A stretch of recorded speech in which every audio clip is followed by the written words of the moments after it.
Salam Indonesia, Anda menyaksikan berita terkini bersama saya Santi Maharani. Gubernur Bali Wayan Koster menyambut baik terbitnya keputusan bersama PHDI Provinsi Bali dan Majelis Desa Adat Provinsi Bali tentang pembatasan kegiatan pengembangan ajaran Sampradaya Non-Dresta Bali di Bali.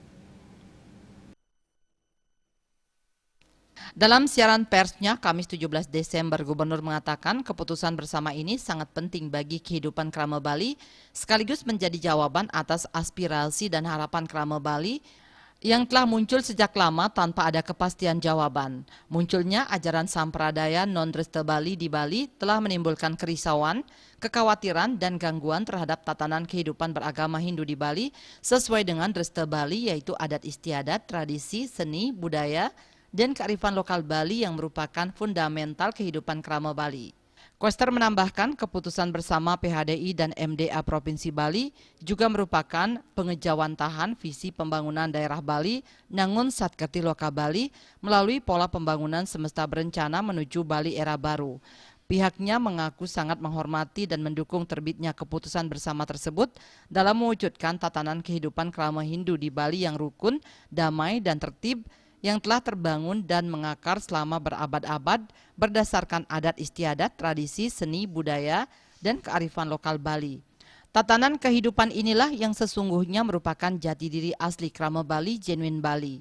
Menurut mantan anggota DPR RI ini, kekuatan aura Taksu Pulau Bali terletak pada kekayaan dan keunikan adat istiadat, tradisi, seni, budaya, dan kearifan lokal Bali yang menyatu menjadi tatanan kehidupan beragama Hindu di Bali. Inilah yang menjadi keunggulan Bali sehingga sangat terkenal, dicintai, dan dihormati oleh masyarakat dunia. Karena itu, semua komponen masyarakat Bali harus memahami dengan sesadar-sadarnya. Pihaknya meminta kepada Krama Bali agar menerima, mentaati, dan melaksanakan keputusan bersama tersebut dengan tertib, disiplin, dan penuh tanggung jawab sebagai upaya bersama untuk menjaga eksistensi dan keberlanjutan tata kehidupan Krama Hindu di Bali yang merupakan warisan adiluhung dari ide susunan dan leluhur Bali. Koster menegaskan inilah komitmen nyata yang wajib dilaksanakan sebagai generasi penerus yang bertanggung jawab terhadap warisan adiluhung tersebut. Jangan sampai terbawa arus nilai-nilai luar yang berpotensi merusak tatanan kehidupan adat istiadat, tradisi, seni, budaya, dan kearifan lokal Bali. Di sisi lain, pihaknya juga meminta desa adat agar bersinergi dengan pihak terkait untuk mengawal, mengamankan, dan melaksanakan keputusan bersama tersebut dengan sungguh-sungguh, tulus, dan lurus.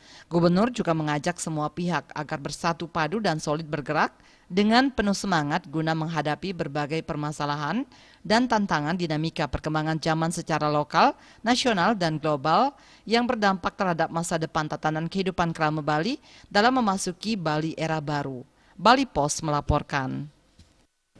Untuk mencegah penyebaran COVID-19, ingat pesan Ibu selalu terapkan 3M, wajib memakai masker, wajib mencuci tangan, dan wajib menjaga jarak, dan juga wajib menghindari kerumunan.